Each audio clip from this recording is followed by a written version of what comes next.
ఇంకో మాట చెప్పాలి ఇక్కడ. లోకేష్ గారు ఏదో అన్నాడు నిన్న ఎర్ర బుక్ మీద మాట్లాడుతూ, మ్యాండేటర్ అలా ఎర్ర బుక్లో ఏమి రాశాను అంటే, చట్టానికి వ్యతిరేకంగా ఎవరైతే ప్రవర్తించారో వారిని యాక్షన్ తీసుకోవడం కోసం ఎర్ర బుక్ రాసుకున్నాను. దానికి ఎర్ర బుక్ ఎందుకు, ఎర్ర బుక్ ఎందుకు, పచ్చ బుక్ ఎందుకు? చట్టాన్ని అతిక్రమించిన ఎవరినైనా ఎప్పుడైనా ఏ ప్రభుత్వమైనా శిక్షించాల్సిందే కదా. దానికి ఒక చట్టం కావాలా, దానికి ఒక ఎర్ర బుక్ కావాలా?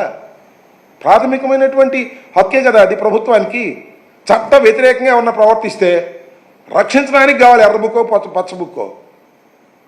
వాళ్ళని శిక్షించడానికి ఎర్ర బుక్ ఎందుకు నాకు అర్థం కాలేదు.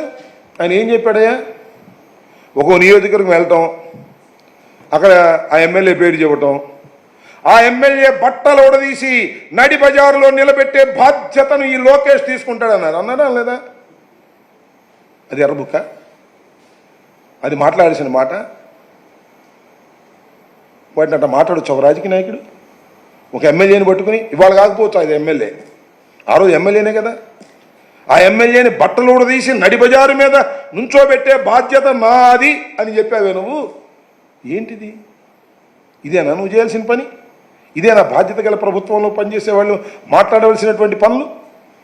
అక్కడ ఏదో కాగితాలు తగలడ్డాయి, ఇక్కడ ఏదో కాగితాలు తగలడ్డాయి, పెద్దిరెడ్డి మొత్తం కాగితాలు తగలేశాడు. ఇవన్నీ ఏంది నాకు అర్థం కాలే.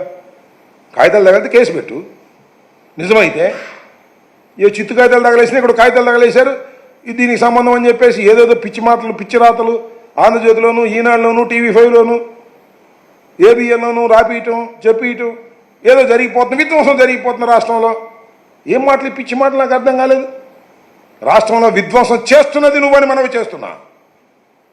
ఏదైనా చర్య జరిగితే, ఒక క్రైమ్ జరిగితే కేసు కూడా రిజిస్టర్ చేయనటువంటి పరిస్థితి ఇవాళ రాష్ట్రంలో ఏర్పడింది.